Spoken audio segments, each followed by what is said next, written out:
Et puis FIMO 228, près de 300 mannequins en lice lors du casting à Lomé. Le casting officiel du Festival international de la mode 228 s'est tenu du 11 janvier 2026 à l'hôtel 2 février à Lomé, réunissant près de 300 mannequins.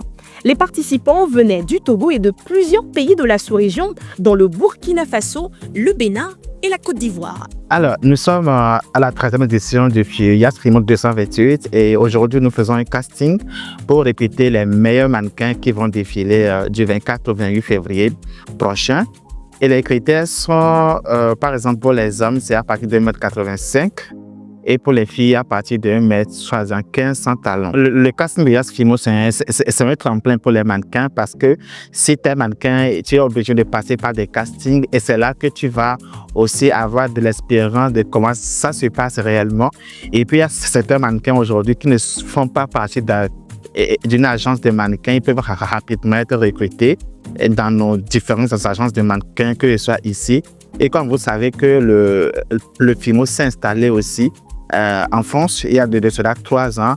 Donc, nous avons la possibilité de faire voyager nos mannequins togolais, nos mannequins africains en France pour aussi montrer les savoir-faire africains, les savoir-faire togolais.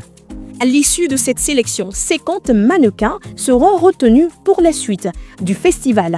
La répartition des filles-garçons devant être précisée ultérieurement.